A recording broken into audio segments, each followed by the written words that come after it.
Welcome, everybody. My name is Nicholas Lindholm. I am the Organic Business and Marketing Specialist for MOFGA.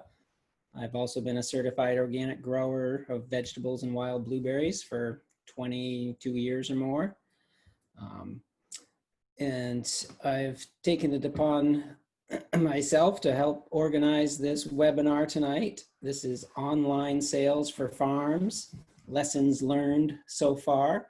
We are looking specifically at farms needing to find markets during the current coronavirus pandemic, and direct sales online have been a good option for many farms, but it's been a big change and a big pivot and a lot to learn for many folks. Tonight, we're kind of looking at several different issues, 7 different questions that have come up, and we're hoping that from this dialogue, a lot of folks will find some help. We may not necessarily have all the answers yet, but this is where we're at so far, a little over 2 months into this whole situation. And so we've gathered together several different presenters, including some farmers, some tech advisors, and a farmer who is a tech advisor as well, all here in Maine. And we're looking at kind of a range of different situations, one being a farm that already had a website, but without e-commerce potential. One farm that didn't have a website at all and developed one with e-commerce. Another farm that has a pick your own blueberry operation and how they're trying to develop a site for that. And then just an overall look at how your online sales data could be incorporated into a standard accounting program on your computer that a lot of farms use, particularly QuickBooks. So our presenters include Paulie Shaika of Village Side Farm, Drew Lessard of Developers Helping Producers, Jeremy Bloom of Internet Farmer, and Jed Beach of Farm Smart. Anna Mueller is also joining me tonight, mostly as tech support. If we have any really huge problems or questions, she'll probably have to jump in. I am no tech support person whatsoever, but I will be moderating the questions and answers session. Those of you participants will notice that in this Zoom webinar, you do not have audio or video capabilities. We're taking questions through the Q&A box, which you'll find at the bottom of your screen, or the chat box, which is also another one of the little images at the bottom of your Zoom screen. And you click on that and the box opens up and you can type in your questions or comments. Possibly throughout the evening, I might be dropping some links or information into the chat box. If you have questions, I would say try and just put them into the Q&A box, and we will be running about 10 or 15 minutes for each presenter, which would include a good 5 minutes or so of Q&A specific to their situation and their presentation. And hopefully that'll run for about an hour or a little more, and then could give us another 15 or 20 minutes of open question and answer session. So that's the outline that I have for this evening. Without further ado, then I'll just pass it over to our first presenter, which will be Paulie Shaika of Village Side Farm in Freedom. Paulie, go ahead.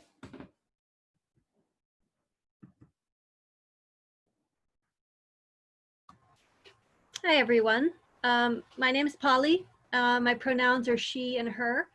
And I farm in Freedom, Maine, which is right in between Belfast and Waterville.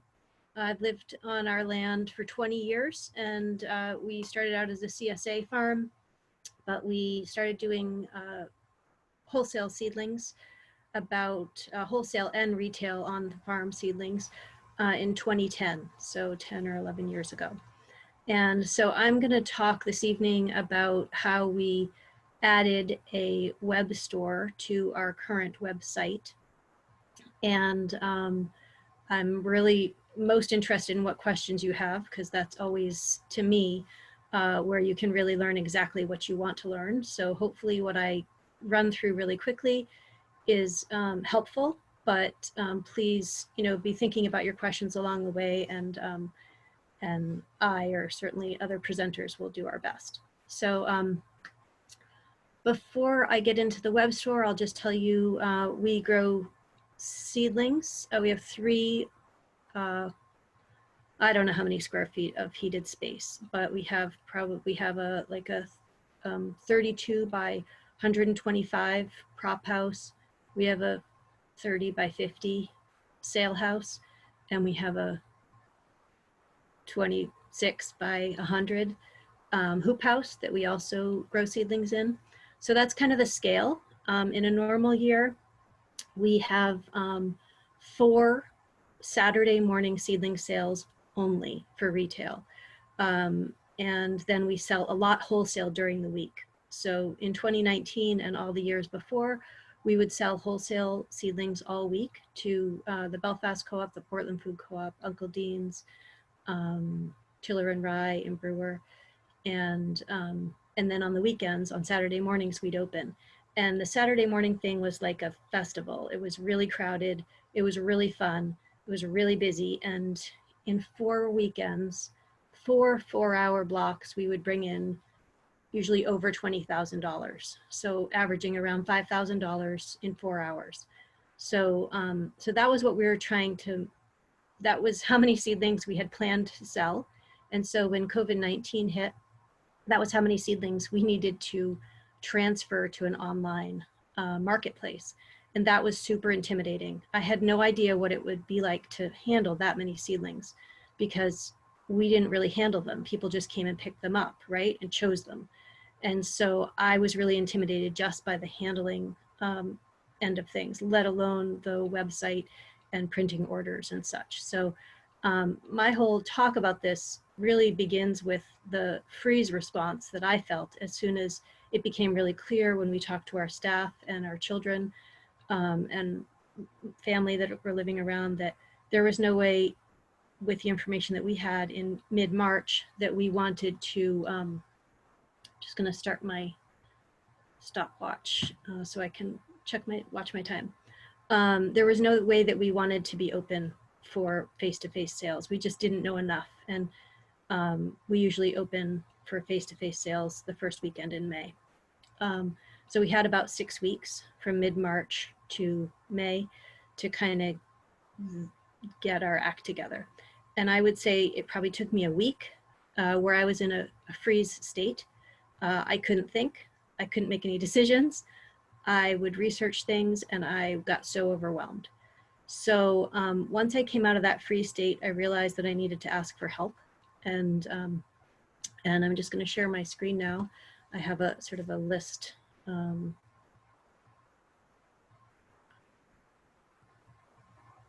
you see my screen, folks? Oh, there we go. Okay. I haven't seen it yet. It's coming. Here we go. There we go. Yeah, so I started making lists, and this will all look familiar to a lot of you. I just started making lists of all my concerns and all the things that I had no idea how to do. You can see on there refunds and 2-day turnaround, and it was just such a mess. But that's where we start, right? With these lists of questions.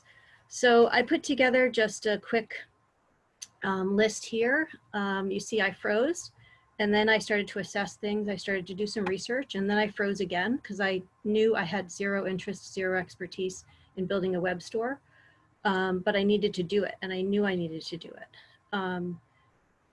So I reached out, I asked for help. I called Nicholas actually at MOFGA, and I called a friend at the Department of Ag, and both of them sent me to the same person who, like Drew, was a web developer and was offering to do free TA to farmers. And this was like the biggest gift. I cannot tell you how excited I was to have this person in my life to answer these questions, to talk me down, to talk me through it. So really, really grateful. I worked with a person named Lindsay Witherspoon. And so I connected with Lindsay, and she asked me to describe what we wanted to do. This is kind of what I knew. I knew we wanted certain days of the week to fill the orders, and we wanted certain days to have pickups. We wanted our turnaround time to be 2 days. We didn't want to get an order on Wednesday and have to ship it out on Thursday. That felt really too stressful. to the staff. So we wanted to have 2 days. We wanted to batch print all the orders. That seemed like a kind of a small, low-hanging fruit. I was really wondering about inventory, how the heck that all worked. And I didn't really want to work with a new platform. I had used Square point of sale for our very small online, or well, for our seedling sales in the past. And I had a PayPal account, so I was kind of familiar with that, but I'd never done e-commerce of any sort. And like cheap and free would be great, of course. So Lindsay thought that Weebly/Square, they had just merged, or one had bought the other, I'm not quite sure. And they'd also just launched a curbside option, kind of designed for restaurants, is what Lindsay said. So Lindsay was familiar with this platform and she could set it up for me. And so I sent her, I had various product lists, because we use a pick sheet for our wholesale seedlings. So I have various Excel and Google Docs that have all of our products and the size pot that they're in, and etc. All those documents already existed. I had already had a huge variety list. So I had, you know, cilantro and a variety description and the size pot and the price, that all existed already. So I didn't need to make any large document. That was really good because I could just send that to her and she could upload all that information and plunk the different fields into different fields in the store. So she really set up the store for me. Basically, you know, the payment structure, the delivery and pickup choices. But she had me write up a document, basically how it will work. And that became the bridge that linked our website to the store. And so that was like, how do you get to the farm? Where do you go when you arrive? Describe everything. She wanted me to just put myself in the car of a curbside pickupper and arrive at Villageside Farm, and how is it going to work? So you can look at that on our website, villagesidefarm.com, if you want to see that. But that basically became the bridge to our store, and customers needed to read through that how it will work doc before they could even enter the store. And they actually have to click on a button that says like, I read this and now I'm ready to order seedlings. We really wanted people to know what our expectations were of them. And I put some of those in there. It's not really important. So number 12, we built the store, we uploaded products. That was Lindsay mostly. And then she started training me in how to access the store and the various, there's a Square side of the Square Weebly web store platform, and there's a Weebly side. And it took Lindsay a couple of weeks to realize that when the banner was white, you were on the Weebly side. And when the banner was black, you were on the Square side. And you can access different functions like the import export that I'll talk about in a sec, of your catalog where you make inventory changes. You access that from either the Square side or the Weebly side. And I would imagine very soon they're going to work that out and it's going to be more better flow. But that took us a little bit of time to figure out where to do what function. So we started proofreading, adjusting categories. There was a lot of that, and I can't stress this enough. You really need to plan a lot of time for the tweaking and getting it right. At least for me, it was really important that my customer experience in the store really reflected who we are as business people. So I didn't want typos. I didn't want, you know, weird categorizations. I really wanted it to be like, I mean, for lack of a better thing, like Johnny Selected Seeds or LL Bean or whatever. I wanted it to look and act like a really great web store. So that took a lot of time. It took me over a week or so to actually start moving things around and cleaning things up. So then we started test driving it, placing orders with test orders and credit cards and things like that, just me and Lindsay. We kept adjusting. And then we had a soft launch to our friends and neighbors. I just sent an email to 15 friends and said, hey, here's the secret link to my web store. Could you place an order for even one seedling and try and come through our curbside pickup and see how it goes. And so that then we knew that we weren't really, that there was nothing to be lost. The stakes were very low, and we could adjust and see how the staff, worked through those orders and fulfillment side of things. Once we did that, we opened the store, and then really the problem started. The big trouble was that the confirmation emails that were going out to people who ordered were linked to website store hours that, and the logic there was a lot of trouble, like big trouble. So my logic was really simple. If you place an order on Sunday, anytime before midnight, you pick up on Tuesday. If you place an order on Monday, you pick up on Wednesday. Like, that's not hard to understand. 2-day turnaround, right? So, so basically, I worked for 2 weeks or maybe 3 weeks with having to correct a lot of pickup days. So people were getting the wrong pickup days because the logic part of it, and Drew or Jeremy could talk more about this, I didn't understand it, and Lindsay couldn't really get it to work flawlessly. And so basically I ended up turning all of my products, my items that were listed as products, I turned them all into services, because services on the Square site have no pickup time associated with them. So I could write my own pickup instructions that were basically, like I said before, the store opens on Sunday. If you order on Sunday, you pick up on Tuesday. If you order on Monday, pick up on Wednesday. The store closes on Wednesday night. If you order on Wednesday before the store closes, you have a Friday pickup. So we do no pickups on Saturday, Sunday, or Monday.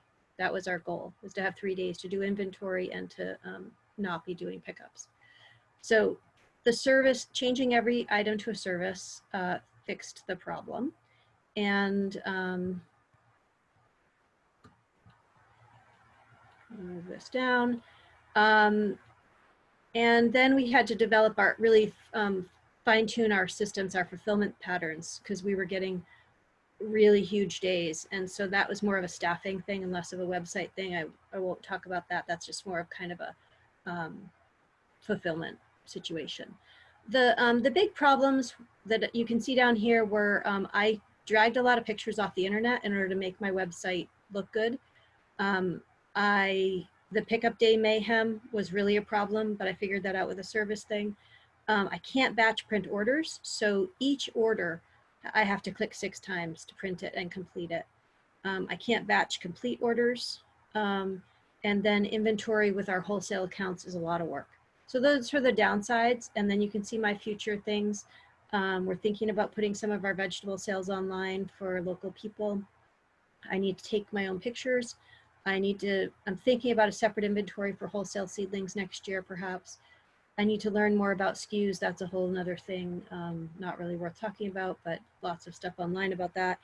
And I need to put in a ticket or request with Square and Weebly to figure out how to batch print, whatever 30 orders I want to click in a day, rather than having to enter each order. So that's all. What are your questions? Or if you don't have any questions, we'll move on to the next person. That sounds like quite a adventure, Paulie.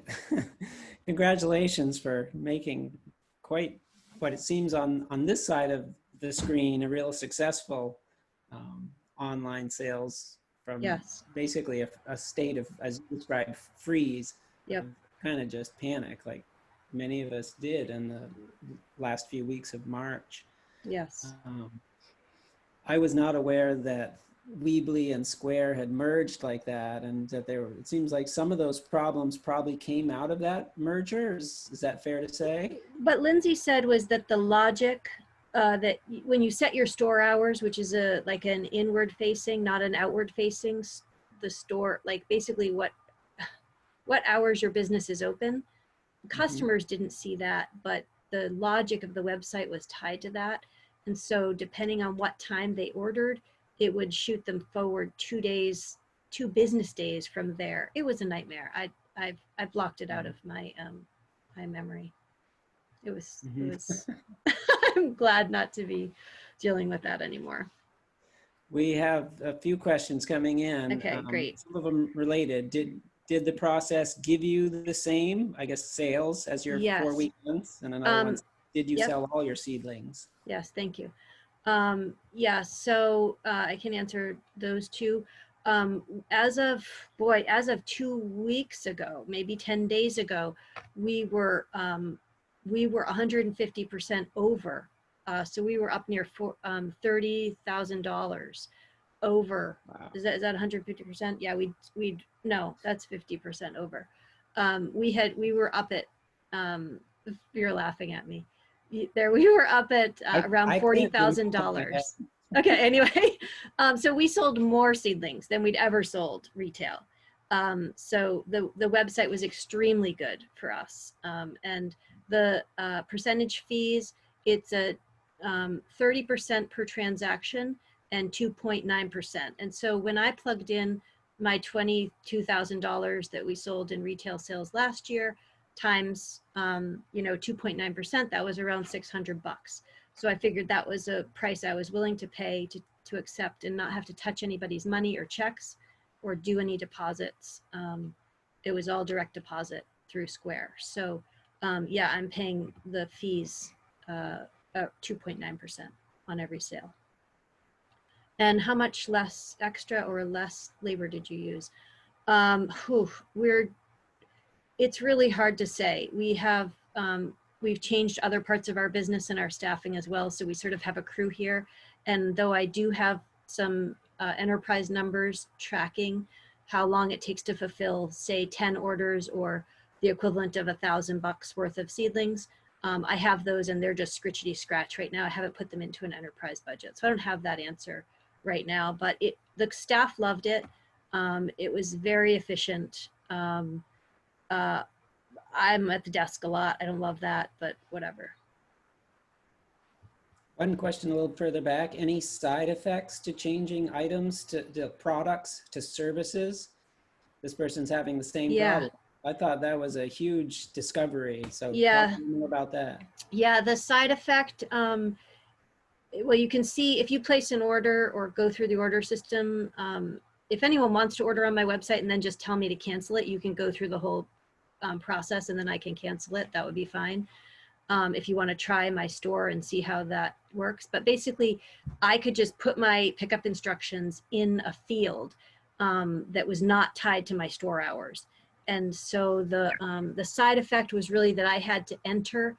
I couldn't change from products to services in the exportable catalog list, which is how I adjust my inventory several times a week. Is I export my whole catalog with the current inventory and I change it and then I import it back in. But I couldn't change from each item on that sheet. So I had to go into every single item. Click, click, click, click, 13 clicks to click and save and click and save. And that took me hours and hours. But I only had to do it once. Now you know you should do that from the beginning. You know, if you're wanting to set up pickup hours in some alternative way. Right. Okay. I think I just took someone's question off by mistake. They were asking the fees on Square are 2.9% plus 30 cents per transaction, right? Correct. Yeah. Yep. And that's standard from what I've seen, standard for a lot of different services, or it's very close to that. Yes. Square ended up being a lot cheaper than adding e-commerce to my current Squarespace website. So Square and Squarespace are two totally different businesses. They don't even like each other. In fact, they don't even talk to each other very well. So, so Squarespace is who my website's through, and Square is the point of sale money tender platform. Do you want me to answer this next one, Nicholas, or are you ready to move on? I think, well, it's the one last one. Did you accidentally oversell anything? And how did you handle overselling, avoiding it? Yeah. The inventory has, hi, Anna, by the way. The inventory is a whole commitment. And so I can't stress that enough. I'd be glad to talk to anyone about how I managed the inventory and how I figured that out. But it involved, I counted by hand every weekend with one of my sons. I counted every seedling in order to make sure my inventory for every single seedling was right on. So I went into every Sunday morning 9 a.m. opening with a pretty rock solid inventory. And then over the week, I would take out of inventory anything I sold to wholesale accounts. So, and yes, sometimes we oversold things, or like there'd be a 5-pack rather than a 6-pack. I can't sell that. So I would have to out of stock people, but I literally only had to do 2 refunds in hundreds and hundreds of sales. And basically when I out of stock somebody, I would just ask them, you know, you can have a smaller version of this same plant because we successionally plant. So if they ordered a Queen Sophia marigold, I could often give them a Queen Sophia marigold this big rather than this big. So oftentimes they just take the younger one, or they could sub for any other 6-pack, and my staff just needed to report that, and then I would adjust the inventory, right? So we didn't, that's basically what we did. We just said, you know, would you like to just, and it was only a few, well, not a few, but probably 3 dozen or 4 dozen exchanges. But over the, you know, hundreds and thousands and thousands and thousands of seedlings, the inventory worked pretty well. But I'd be happy to talk with anyone about how I thought about the inventory.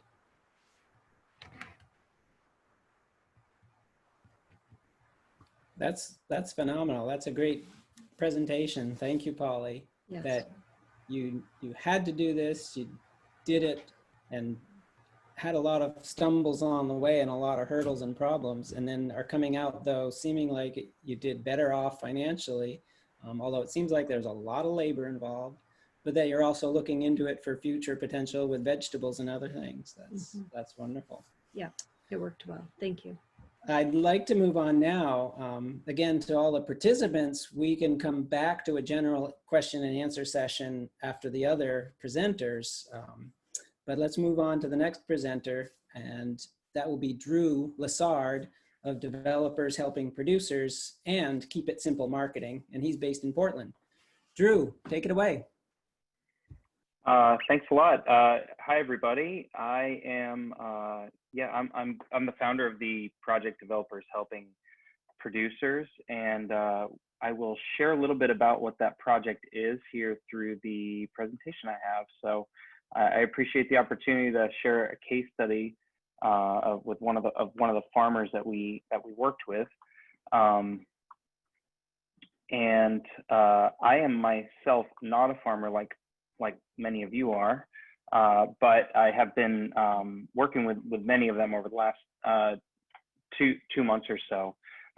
And Paulie mentioned Lindsay.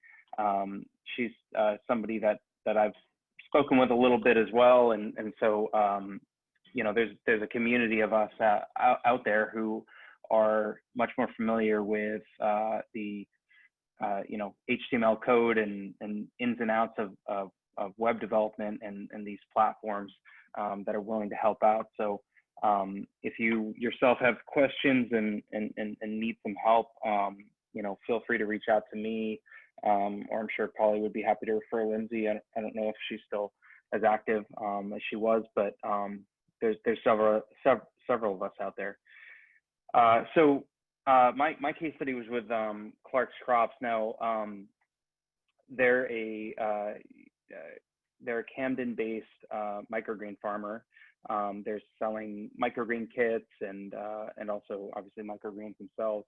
And he was kind of getting started this year, so not a strong history to base on, you know, what lift we had with the e-commerce, but had, you know, kind of felt pretty discouraged coming into the spring with it being the first year, a lot of risk and kind of anxious feelings to begin with, and then with everything that was happening with the pandemic, was feeling very overwhelmed. So he reached out to us and got started. But before I go too far down his path, I just want to share a little bit about our project.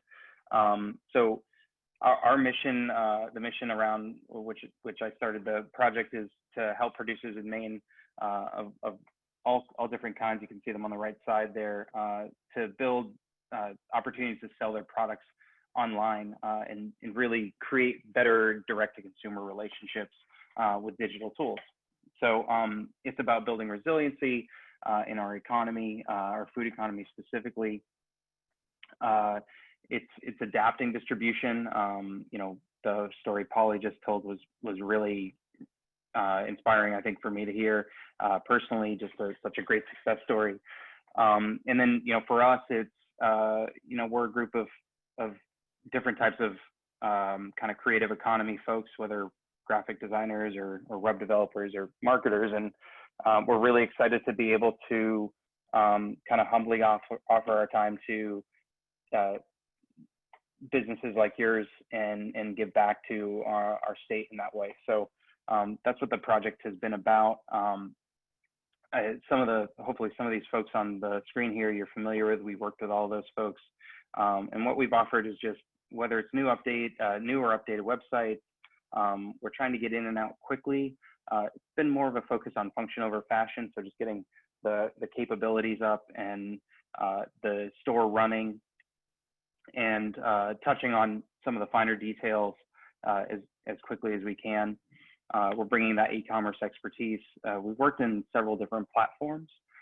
So Square and Weebly was mentioned, and obviously that's what you've used. We worked in the Squarespace e-commerce platform as well. And then I'm going to show you a Shopify case study.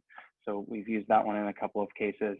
We've generally tried to stay or push out of WordPress because it's not just been a little bit more complicated than it needs to be, but just a little more time consuming as well. So I think in the use cases we're talking about, the capabilities we can find in those other platforms is more than enough, and typically more cost effective as well. So just about Clark Gleisner, recently established, I mentioned, he's trying to build his reputation in the local area and knows a lot of you know, the businesses in the area, but just trying to build up his distribution network. He was doing some local delivery in a few of the zip codes in the area, offering pickup, getting into farmers markets, and then shipping microgreen kits in the New England region in general. So I reached out to get this project started through the University of Maine producers list. So lots of different types of businesses on that list. It was kind of something that maybe lots of you were on. Perhaps you received an email from me even, but just kind of blind copied a lot of folks and said, hey, I'm trying to offer this free help back in the middle of April. Clark was really the first person in the door, and you can see the Shopify portal here on the right. We worked on his site for about a week, and then kind of pushed him off, and you know, was available obviously for questions, but he had kind of started the site but really didn't know what he was doing too much. So I redesigned the layout, reused some of the text and stuff that he had written, and I think not similar to Paulie, at least from what you described, had a pretty straightforward product to sell and a limited catalog. So it wasn't, and since I've in the other, you know, dozen or 15 projects we've done, you know, relatively speaking, a very simple catalog. So that's where a lot of time has been kind of delayed, as you might imagine, just gathering product photos or kind of thinking through how you want to organize things in a digital platform. And we launched him at the end of April. What we saw was that, you know, as he was kind of launching into May, farmers markets were beginning to open, but he has seen, you know, and I think with the startup of his business in general, it's you know, the digital sales have been a little bit less than I expected, but also, you know, I wasn't really sure what to expect. But 6% of all orders and 16% of revenue, which I think is kind of interesting, that's a higher percentage than the orders themselves. So some larger transactions on average online. And you know, I don't need to read the quote there. You can read it if you like, but had a really good experience of just kind of finding our resource and getting online and taking some of the anxiety, wasted hours out of it, and being able to get to the answer much more quickly. And that's a preview of his homepage there on the right.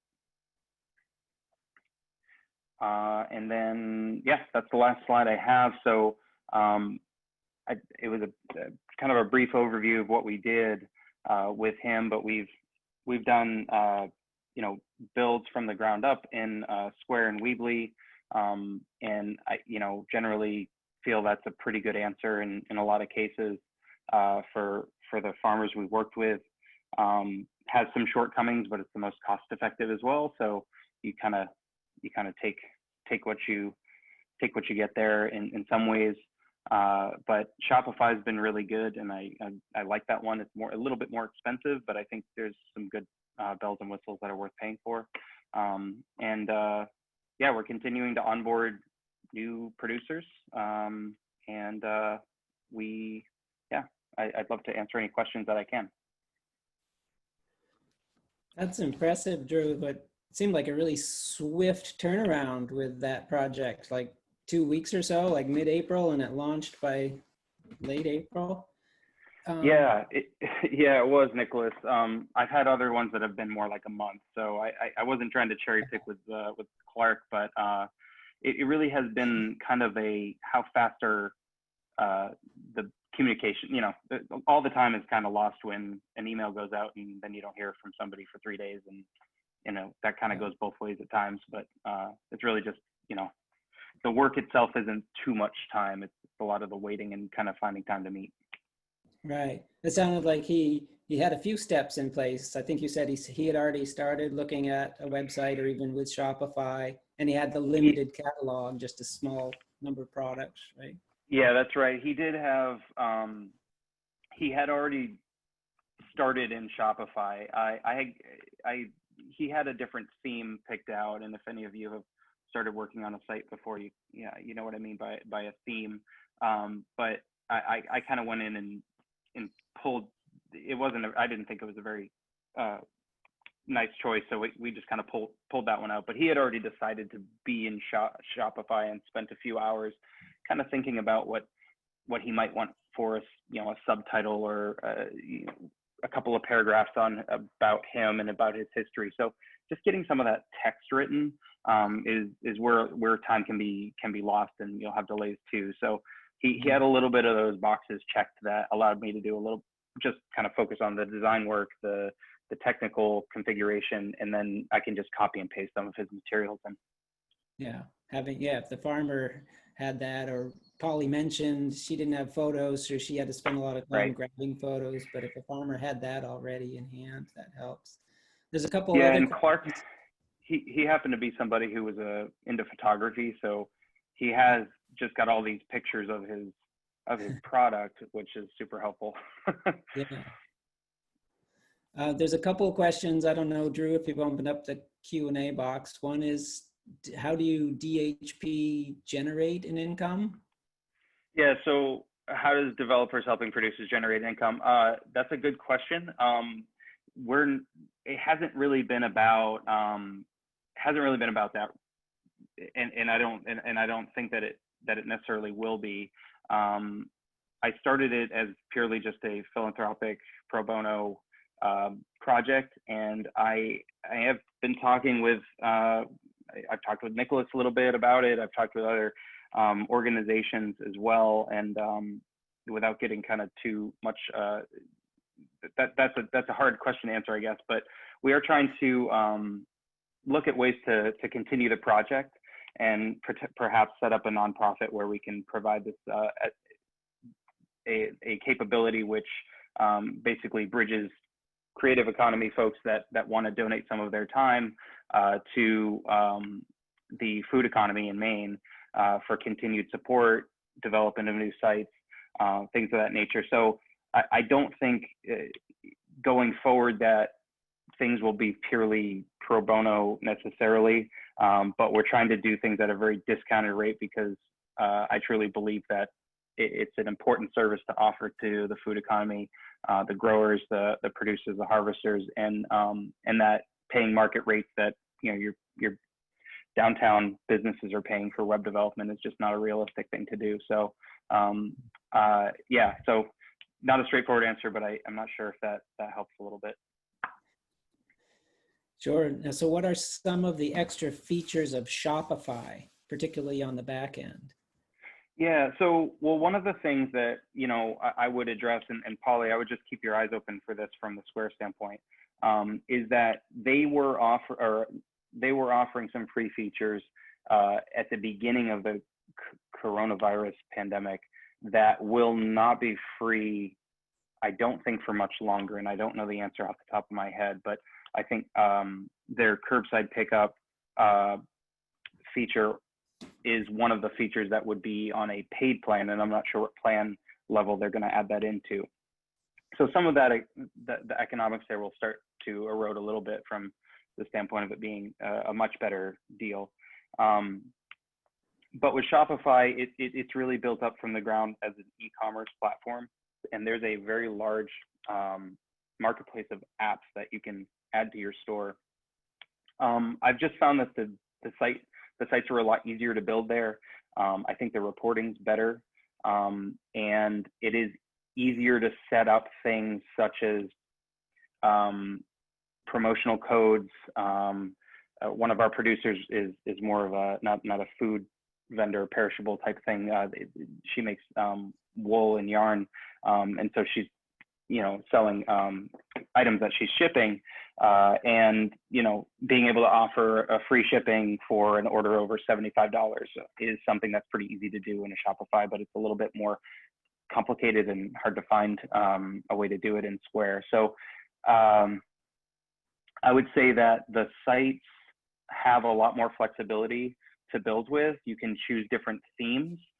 With Square and Weebly, you're going to get one theme, and it doesn't have a lot of options to build around. That doesn't matter to some people, but if you would like to feel like your site has more of a distinct feel, maybe have some more flexibility with the design that you want to do, I would probably steer clear of Square in the long run. But yeah, so that's part of what you're getting with Shopify. Someone also wants to know what the processing fees are for Shopify. Are they similar or any difference? Boy, that's a good question, Jack. I think they're probably on par, but I can't say for certain. From the last time I looked, I think the 2.9% is a pretty standard rate across 2.9 plus 30 cents is what I've seen just about everywhere.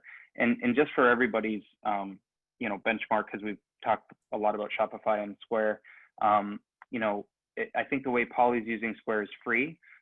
If you wanted to have your own domain name, so like we have here with clarkscrops.com, I think that's about $12 a month with Square.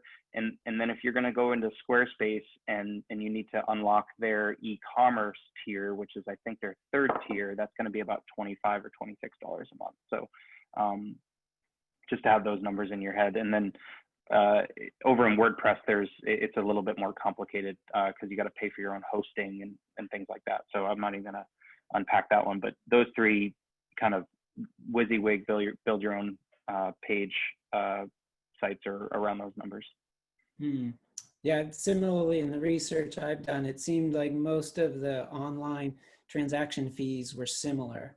Where I found differences were mostly with the farm-specific host sites, things like FarmiGo or localmarketplace.com, which a lot of the farm-specific ones have real key features, especially on the back end, like live inventory control, which is something that Paulie talked about not having, and she had to go out with her son and actually count plants and sometimes oversold. Just quickly, Drew, to wrap up, does Shopify offer live inventory in particular as a special feature? I guess I don't know. What is that? What do you mean by live inventory specifically? So, well, let's say you I don't have understand. 100 marigold seedlings, and so can you type that into your somewhere on the back end of your website, and it counts every order that comes in and can tell you and report to you, Oh and maybe yeah, tell the yeah. customer. Every time it's ordered. Hmm. And Yeah. just to be clear, this is Polly. Square does have live inventory, Nicholas. I just needed Okay. to recount every weekend to just, it was my way of being, yeah, having control and knowing, Yeah. minimizing the chance of overselling. Okay. Good. Yeah. Well, thanks Yeah. for clarifying. Yeah, it's an important thing to maintain. Yeah. I'm not the best person to ask about inventory management for a producer, just because I don't know the operational side of your businesses as well. Because I could imagine there'd be, you know, not for Polly because she's not going to the farmer's market, but if you're kind of going to the farmer's market, you need to have that tying out point and say at the end of the day, make sure I update my online inventory based on what I sold today. If, you know, but I think Square has some ways to manage that as long as you're running all your transactions through it. Okay, I think we'd like to end with you, Drew, at that point. And again, Sure. participants, there can be specific questions for Drew afterwards, but let's move on. Our next presenter is another ag tech advisor who started a small company, Jeremy Bloom with Internet Farmer. And Jeremy's based in Lewiston. Jeremy, you ready to take over? Hi, everybody. Okay, so for the sake of time, I know there's lots of questions. I'll just get started and start flying through. My name is Jeremy Bloom. I'm the Internet Farmer, which is really me as a consultancy. I've been doing websites and e-commerce for a really long time, about 25 years. And I'm only saying that, well, I just wanted to start to say something to sort of everybody. After doing this for so long, and being into food a long time ago, and trying to get farms to do this 10 years ago, nobody was really ready for it. But the industry also wasn't grown up enough. Now we do have farm-specific software that does take care of a lot of stuff. And generally, like all these things, like Square and Weebly being connected, like even in the world of e-commerce, that's totally new. There's a lot of changes, and the industry has really grown up. And I guess all I really want to say to everybody is, like, Paulie was a great example, and I know that the people doing the work that I am, also with the farmers, it's just a lot of discussion. It's a lot of getting going. And I would just like to offer to everybody that so much of this is like a one-time setup process. And even though you have to count inventory all the time, you're doing all the work now. This was a crazy, crazy time, but I do believe that everyone is going to benefit from this in the long run. Even if you don't do great this summer with getting it up and running, or it takes too long, you're going to be ready next summer and for the final harvest of the season even. So I think what's going on now is just tremendous and unprecedented in so many ways. And to me, as an e-commerce guy, this is one of them. Anyway, that said, let's jump into what we're going to talk about for me tonight, which is pick your own. And so, like I was saying, I've been doing e-commerce and online catalogs for about 25 years. I've worked with many, many types of software. There's all sorts of new things that people are using today. And yeah, a lot of people are using Square because that was the closest thing in a farmer's pocket. It showed up, I don't know, maybe 4 or 5 years ago, probably longer, but a lot of people have had them the last few years. And that's the natural extension directly to get you online fast. Because otherwise, like Drew was saying, and other people have hinted at, you're sort of reviewing software, looking at things, and learning how you're going to build your system and get around all the not loopholes, but all the problems we found in software. There's never been one piece of software that fits like a glove for everybody. There's always something where your operation doesn't fit. And I think that that's a good thing for farmers because, frankly, farmers are some of the most creative people I've ever met. I'm honored to be around them. And it really, just having an open mind, just shows you different ways of doing things. And while software solves so many problems, it doesn't solve them all. Anyway, back to me a little bit before we move on. So I've been doing the Maine food system for the last 12 years as like an organizer and a volunteer. And I ended up in the kitchen because it's all about the ingredient for me now. And for the last 10 years, which is really what brings me to talk about Pick Your Own tonight, I've been volunteering for the last 10 years on Winslow Farm in Falmouth, where they have a Pick Your Own high bush organic blueberries operation. And so I've been going there the last, couple of months and doing work with them. And, along the way we've been talking, and finally Pick Your Own came up. I had already set up a Square website to do vegetables. And so now the biggest part of the farm was Pick Your Own blueberries. And what I've been doing lately is coaching people. So I really love working with people to have these conversations, to work out all the things, find out what you're up for.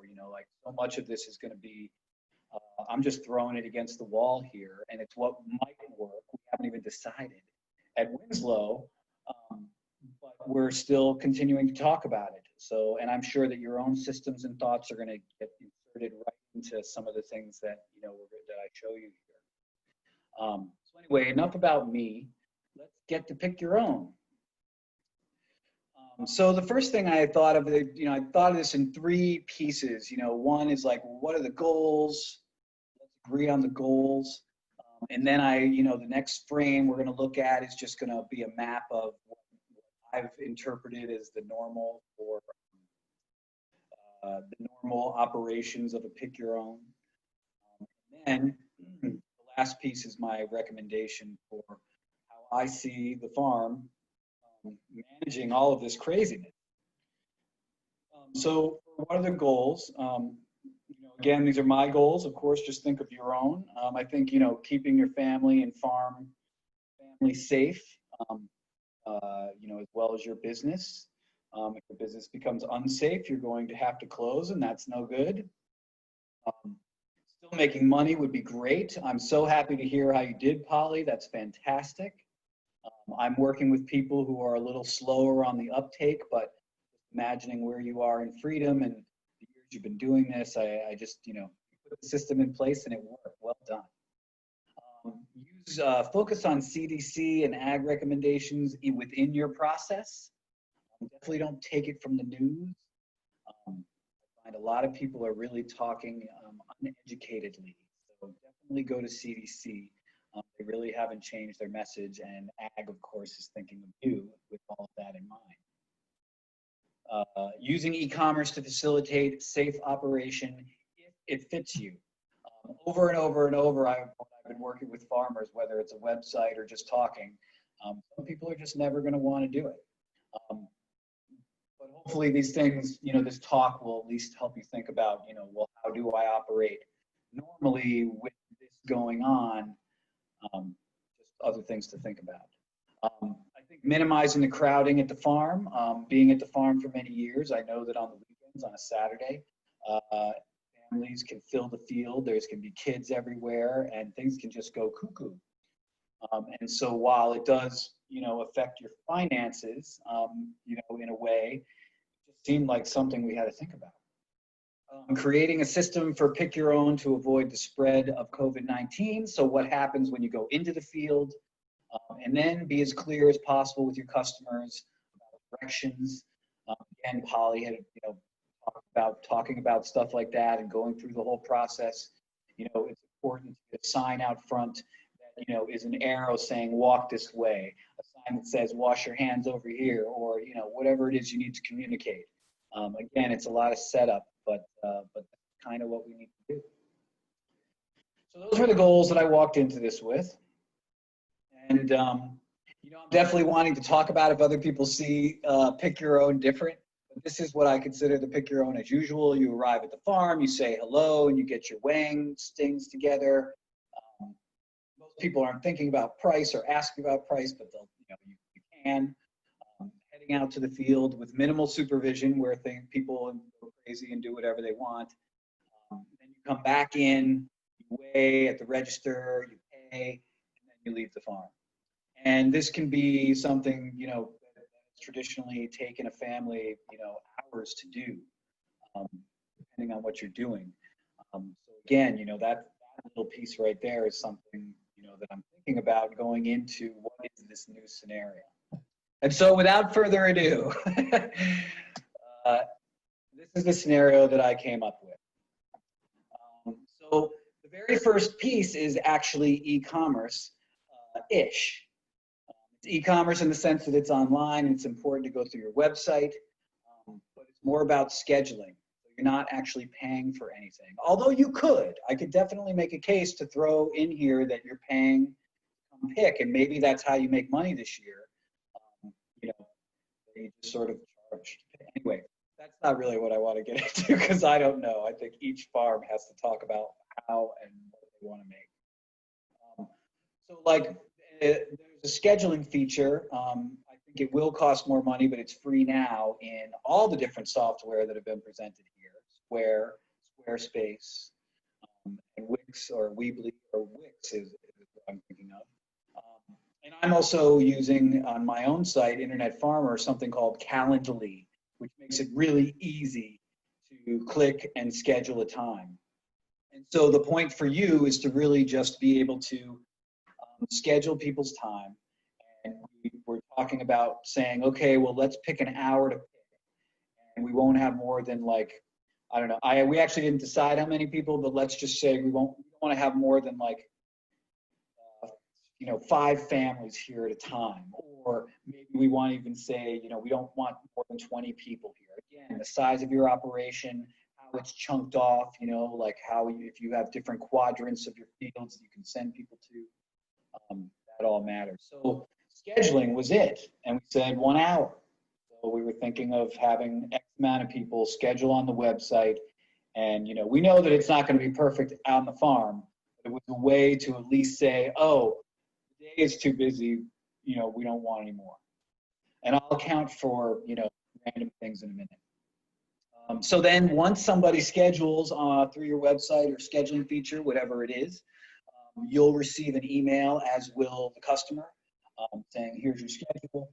And it can also be put in, it also ends up directly into your calendar. So like in my case for Internet Farmer using Calendly, I get an email, and it might be weeks ahead of time, but it's always going to be in my calendar as well, and I can see when I have a coaching appointment.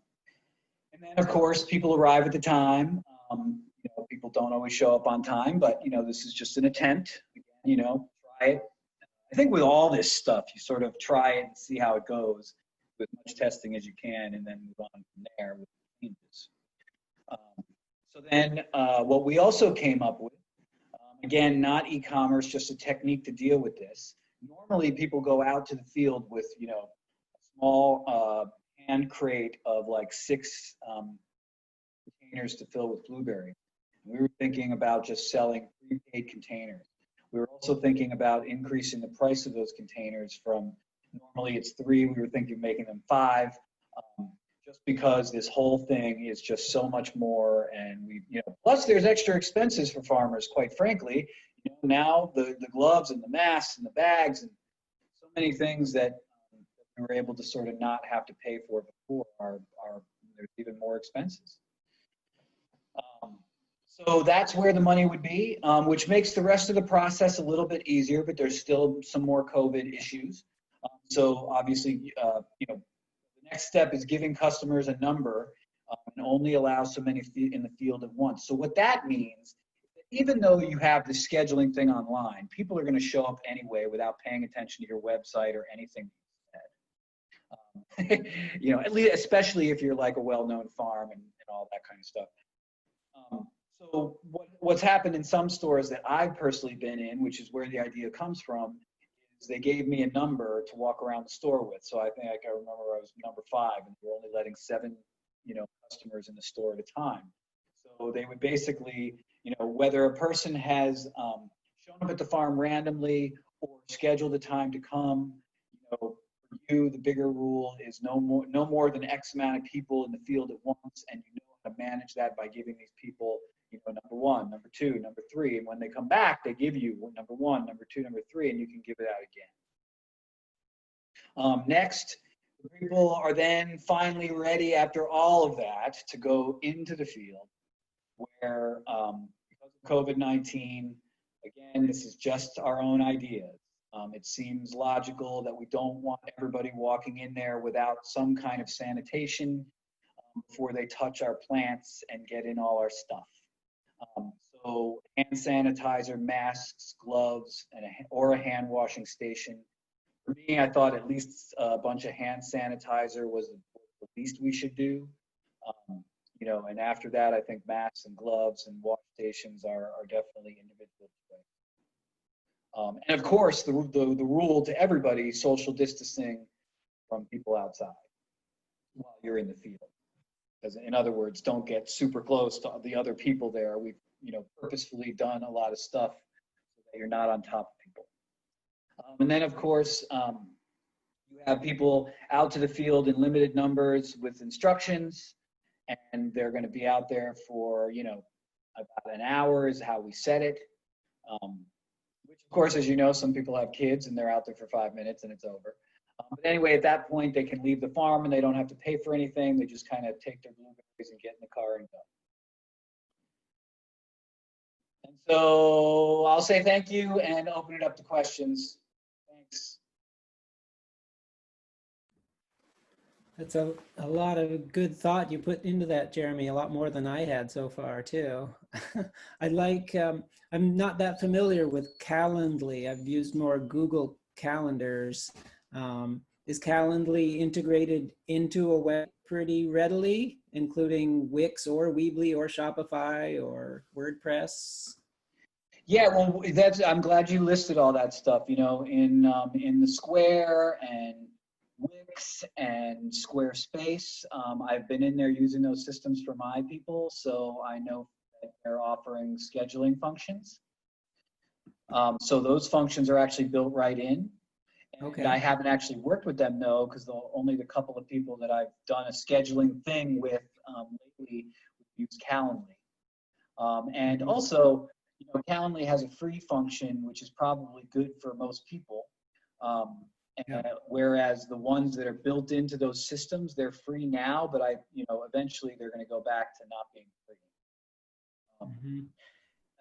And Calendly though is a nice third-party thing. I really like it. It's kind of difficult to understand at first, but now that I got it, it's super easy and it can integrate into any website and it can integrate into all the different calendar platforms. You know, I think the way they built that, it's really nice because it does integrate with all these little systems that you might be using. I second that. This is Drew, and it is awesome. I'm totally with you there, Jeremy. Just wanted to shout out for that. That's good. Could I ask a specific about it then? Because you mentioned like a scenario where you have people signing up, scheduling themselves online, but then you're likely to have people show up. So with Calendly, can you say, let's say you've determined you could only have 10 customers at once. So say with Calendly, do you put 6 or 7 slots on and that limits the number of people, and then you kind of expect 4 people to come on their own? Is that Calendly works? So if you're scheduling an hour during your open hours, which are all things that you program when you're making the Calendly thing, you know, once your schedule's filled up, Calendly will not allow anybody to schedule anymore. So if you've got an 8-hour farm day scheduled as your hours in the Calendly tool, it's only going to fill up the 8 hours. It's not going to let anybody schedule when someone else has. You know, it's really good at creating a lot of the different rules that you might want to have for a scheduling mechanism. right? That makes sense. You guys, did I answer your question? Yeah, it seems like that. And there's now a question in the Q&A box too, of, you know, when you're only letting a certain number of people in at a time, how do you deal with those who arrive early or late or need to wait? So there's a lot of considerations. And I think if the online tool can help you have those answers at the ready. Yeah, I think, well, you know, those specific, thank you for bringing that back up. I wanted to hit that and I forgot. Yeah, I think, you know, those are the subjective things. Those are like where everybody gets to insert what they think. So you could be very strict and be like, okay, I'm only doing it online. That's it. And that is what it is. But, you people didn't pay anything. It's probably a fact that because we're dealing with families in a lot of cases, somebody doesn't show up. And so like other rules that I created, hold on, I actually wrote this down. I'm so glad you brought this back up. One of the rules was, like if you're not here within 10 or 15 minutes of your reservation, then, then if somebody else is here, they're going in. So like you can put your own rules on yourself that way. I think when you're doing this particular system, you've got your calendar and then what the person at the farm sitting there welcoming people is sort of allowing. And so, so let's say you fill up your day and you've got, 10 families coming during that day and you fill up your schedule. And let's say everybody comes, but you also get like an extra person per hour. I literally think that in these days and age, you got your number of people you decide how are going in. And if people come out early, then you can send people in. And I think it's really just not, and I want to back up on all of that for just 1 second. Traditionally pick your own. The whole point is that it's easy. And that people just sort of like go out to the field and you weigh it when they come back and they pay for it. And it's not easy. I actually, I really wonder what our farm is even going to actually do. I pulled this system together based on conversations and my own ideas. But, I really do wonder how this is going to go, other than them just saying, you know what, that is way too much. We're going to put a hand sanitizer at the beginning of the field, and we're not changing anything except for the fact that we won't let too many people in the field. So a farm just might have their days, keeping it that simple. But anyway, I digress. That's, this was about how I might do online, pick your own blueberries and the different conversations we've had. Yeah, it's a great point that I think if the farm really needs to focus on having its own standards in place, whether, it's limiting the number of people or whether they'll be a little flexible with that, and hand wash stations versus hand sanitizers. Anyway, to have the online possibility be the face then, and then even if someone drives up, they may have a cell phone, you could say, well, check our website because it has a lot of stuff. That's a good tool, I think, at this point, even if you're not actually making a sale online, at least your website present the scheduling options and all this information. But then you're still going to have staff on the ground and handle all these live events that happen when people show up at the farm. Yeah, there's one other high bush blueberry grower who's posted. I was just going to say, I'm trying to wrap up this section and move on. Another grower who says it seems like it will require much more hours and more staff hours to move the same amount of fruit. So she asked, is that your projection too, Jeremy? Yeah, I mean, I think everything now seems to take a little bit more time and effort. So yeah, I mean, I guess that's true, but if I really put my coaching hat on, I sort of step to the left of all that and say that, coming up into this moment from the last couple of months, like, I'm very familiar with e-commerce, but outside of the e-commerce piece itself, wow, what a lot of creativity for moving things around. I think that one of the options on our farm might actually be to harvest it and find a buyer as opposed to even doing pick your own. I think that that's pretty labor intensive also, but like what isn't going to be labor intensive about this whole thing? So, and it might not even be, it might be more for wholesale. But I guess my point is that like there's been a lot of creative sales solutions going on, that a lot of people are still having a tough time, but there's been a lot of creativity. So just keep thinking and really decide like what's right for you and what can feed people without making you broke. And I know that's what a lot of Pick Your Own is all about. It's cheap for people, it's easy for you, and you still get to grow it and you don't have to harvest it. And here we are in this moment in time where that's a little tougher. Right. That's great. I would just kind of add, you said, you know, a little easy ways to buy things. I was into the hardware store quite regularly prior to COVID, and we have to wait in line. So I think patience built in now to our culture over the past 2 months. And I would hope, especially if a farm is clear on their expectations, their guidelines, and even their rules of how to do pick your own during COVID, that most people will show that patience as well. Yeah. Well, I'd like to move on to our final presenter. It's now about 8:15, and I'd like to give Jed a full 15 minutes or more. So we will go now to Jed Beach of Farm Smart and Free Bug Farm, and he's based in Lincolnville. Jed, if you feel like you need to cut out your video for your quality of internet, fine. But I see you've started already with the video, so go right ahead. Thank you very much, Nicholas. Yes, and I'll leave my video on just for my brief introduction and then cut it off so that I sound less robotic while I'm talking. So as Nicholas mentioned, my name is Jed Beach. I am a business consultant that works with farms throughout the state of Maine, primarily helping them set up and figure out their accounting systems, analyze their financials, and make financial plans that get them closer to their business goals. My topic today is integrating online sales into QuickBooks. And I'm going to stop video now and share my screen. This is a topic that I've been discussing with a lot of folks recently, as more and more farms have made the really fast pivot to e-commerce platforms. I've been getting a lot of calls because it's not as straightforward as it might seem at first to translate the sales information that you're getting from your e-commerce platform into your accounting system.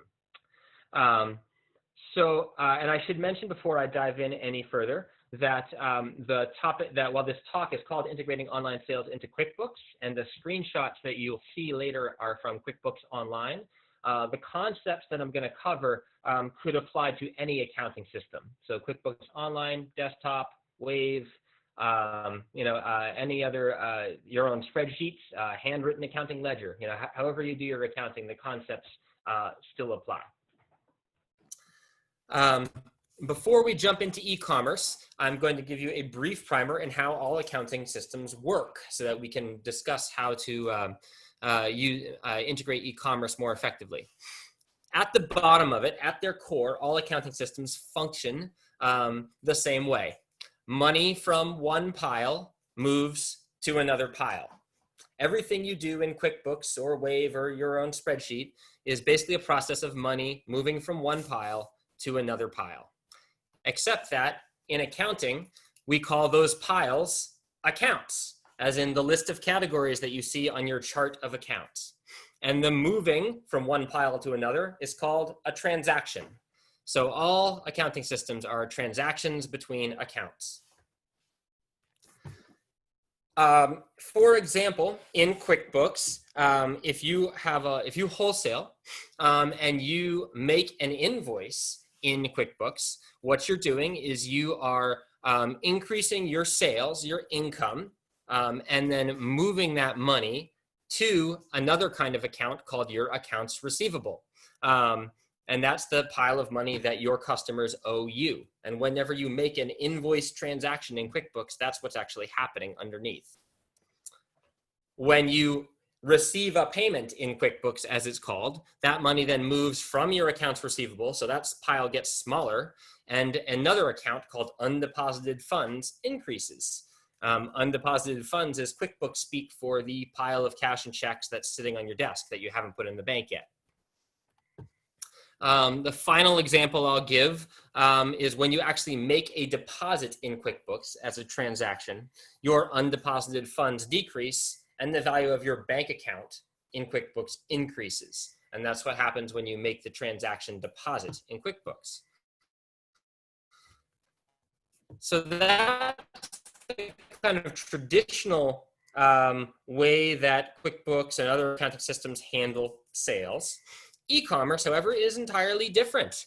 On one hand, you have your e-commerce platform, which is probably telling you, very glowingly about all the sales that you're making on it. Hopefully, usually that's available somewhere on your dashboard, or it's really easy to find. Shopify and Square love to tell you about all the sales you're making, of course.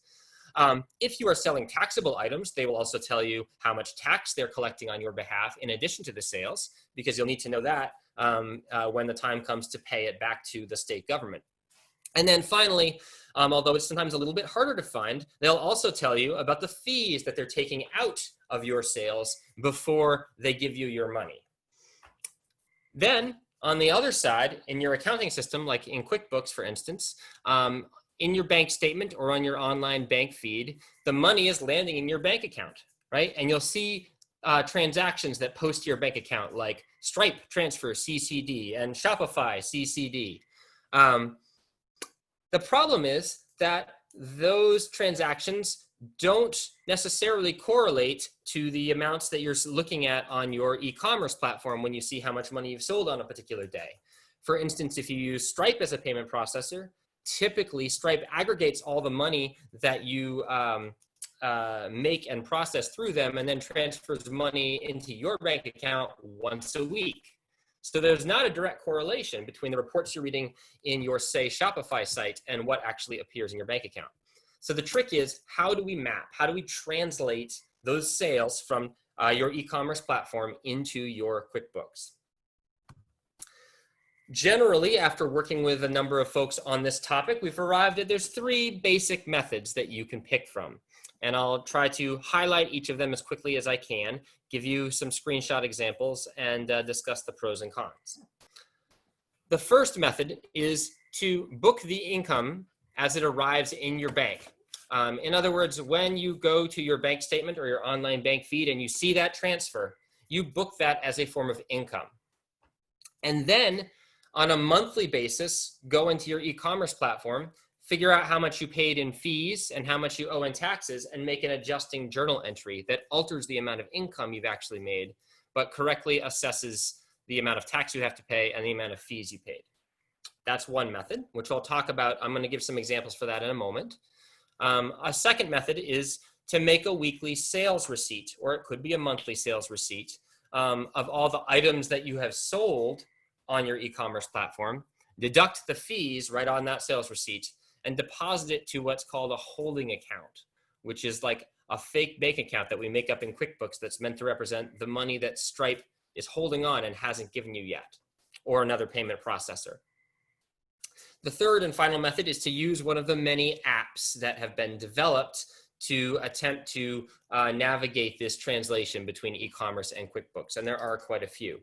Although I will tell you, for the spoiler alert, I'm not crazy about any of them. I prefer one of the first 2 methods, and I'll explain why in a little bit. The first method, as I mentioned, is the bank feed plus journal entry method. In this method, what you do is you wait for income to be deposited into your bank account. And usually you see that on your bank sync or bank feed in QuickBooks, or you might see it on your bank statement if you're entering information manually. So when you see that, you enter that as income, as a form of sales. And then at the end of the month, typically, you log into your e-commerce platform and you figure out how much you paid in fees and what you owe in sales tax, and you make an adjusting journal entry that alters the amount of sales you've booked and correctly books the amount of fees you paid and the amount of sales tax you owe. So here's an example. At 3 Bug Farm, which is my wife and I's farm in Lincolnville. I forgot to mention that part of that hat that I wear as well. We sell seedlings, and we this year used a Weebly e-commerce site using Stripe as a payment processor. So let's say in May we sold $5,000 worth of seedlings. In addition to that, Weebly collected $275 worth of sales tax on our behalf, in addition to the $5,000. Before Stripe put the money in our account, they took $150 in fees before depositing that money into our account. So here in this method, when I am going into my QuickBooks Online file and I'm going through my bank feed, I see all these different transactions that are Stripe putting money into my account. So here's an example, right? On May 13th, it says transfer Stripe CCD 7289. In this method, I am booking this as a form of income, in this case, seedling sales.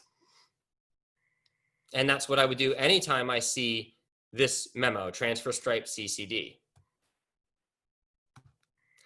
Then at the end of the month, I'm making an adjusting journal entry where I correctly assess the amount of fees that I paid and the amount of sales tax that I owe. And so I'm making a journal entry. You can see I've called it May 2020 e-commerce. The date is the end of the month. I have an expense account called merchant fees, which is what I use to capture and track the amount of money that I pay to Stripe or any other payment processor for the privilege of handling my money. In this case, I'm going to debit that account $150 because expense accounts are increased with a debit, and I add a memo. I am then going to credit sales. I have another account called sales tax liability, which represents the debt that I owe to Maine Revenue Services. I haven't paid it to them yet.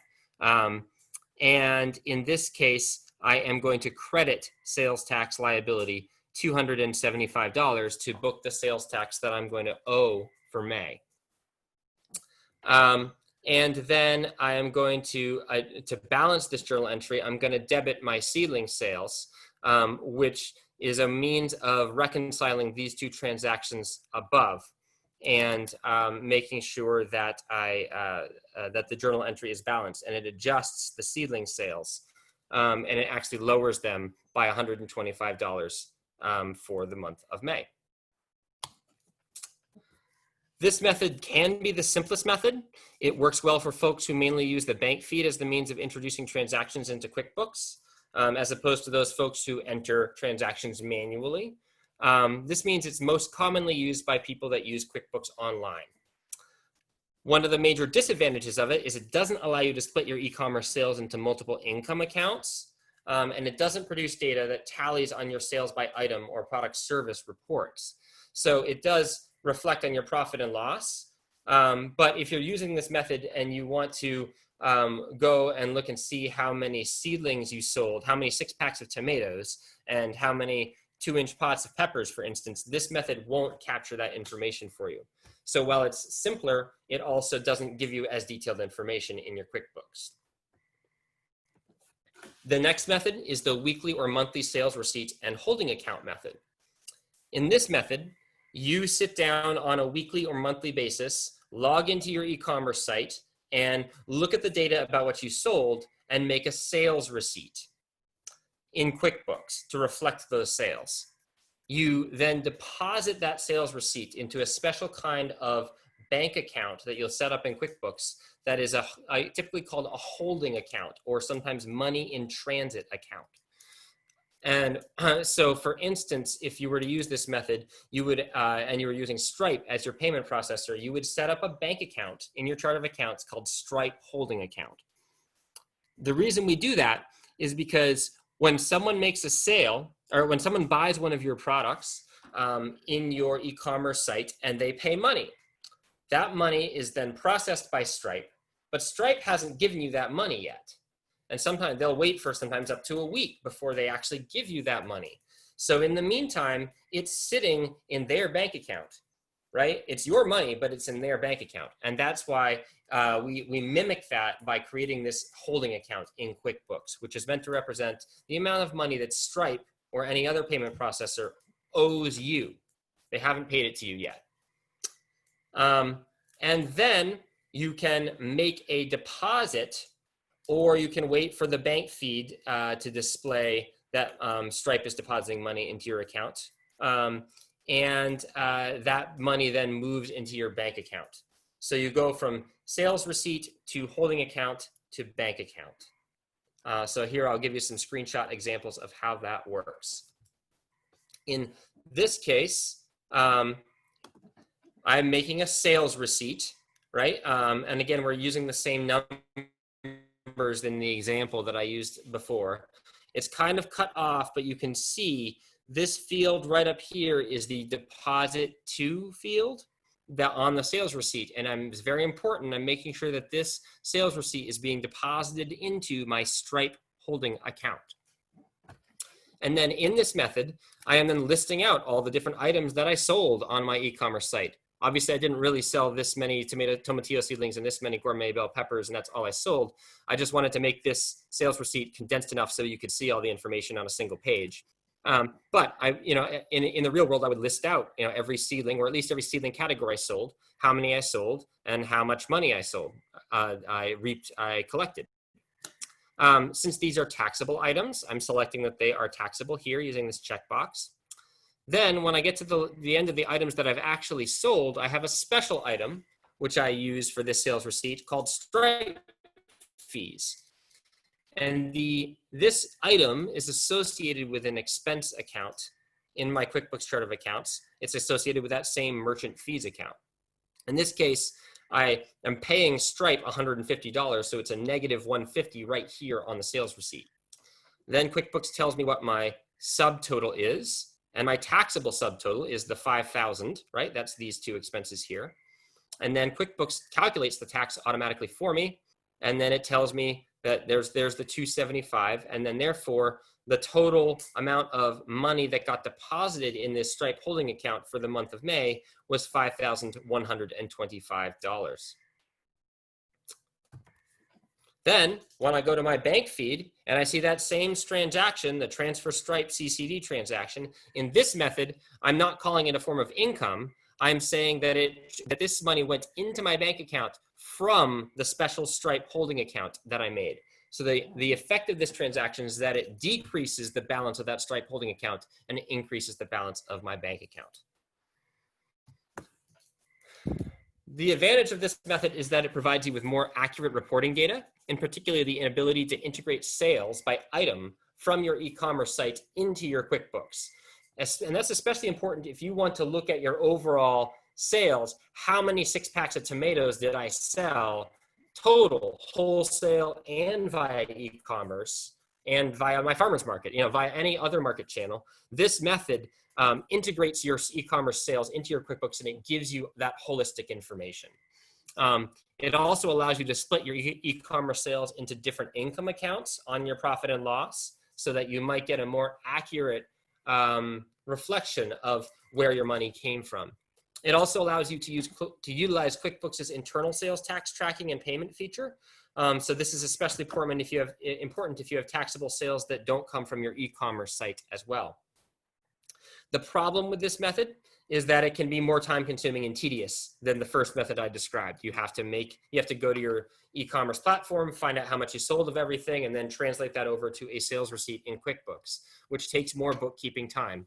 Like everything with bookkeeping, it's a trade-off between the amount of time you want to spend doing it and the tedium of doing it and the accuracy of the information that you get at the end. Final question, why can't I just get an app to handle all of this for me? The short answer is you can. QuickBooks Online especially allows for many different apps that integrate e-commerce data with QuickBooks. So just about all the e-commerce platforms do have apps that integrate with QuickBooks Online. I'm not crazy. I've worked with most of them. I'm not crazy about most of them. And here's why. The integration apps move the data from your e-commerce into your QuickBooks automatically, which sounds great. But one of the big problems with that is that you don't see or control how the data gets into your QuickBooks. And if something's not the way that it should be, it can create a real mess. The imports just keep loading stuff into your QuickBooks. And you will only spot it when you go to reconcile your accounts. It also doesn't allow, most of the apps don't allow you to split your e-commerce sales into different income categories. You have to just decide one income category that you want to use for the integration app to work. The apps tend to be more focused on properly booking the fees and taxes, which they all tend to do pretty well. Of the different apps I've used, I would say that the company Commerce Sync tends to be the best and most user-friendly in my experience. Although I wouldn't say that I've used all of them. I've used quite a few, and Commerce Sync, I think, tends to be the most effective. Thank you very much. With that, I will stop sharing my screen and be ready to take questions.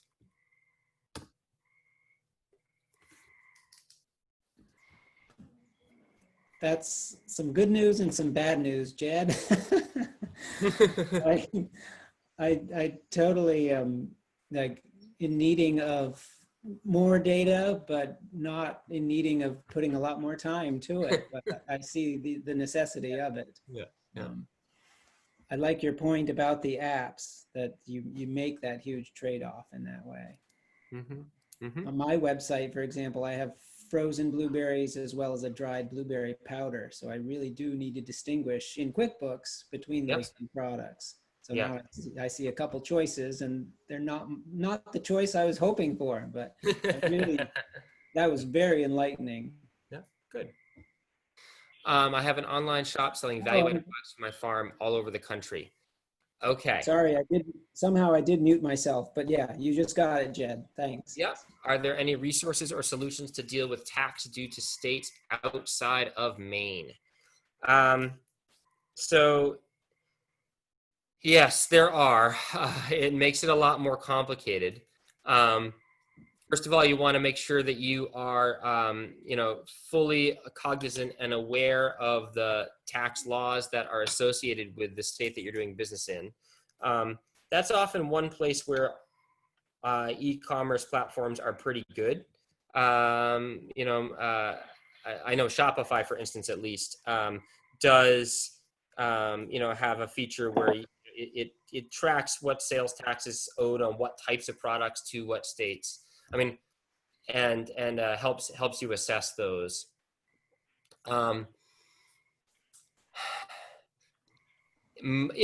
Generally speaking, a lot of the products that that farms sell aren't taxable when they ship out of state, but there are certainly some that are, and value-added products often fit in that category.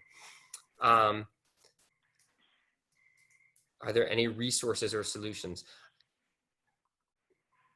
Usually, I mean, check your e-commerce your e-commerce platform should be able to help you, and should, and if it doesn't, I would encourage you to shop around and find one that does compute sales tax accurately for you. Most of them do.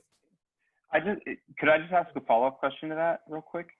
Sure. For you, just to clarify, if you don't have, I think the word is nexus in a state, are you? Is there any reason you would owe taxes in a state?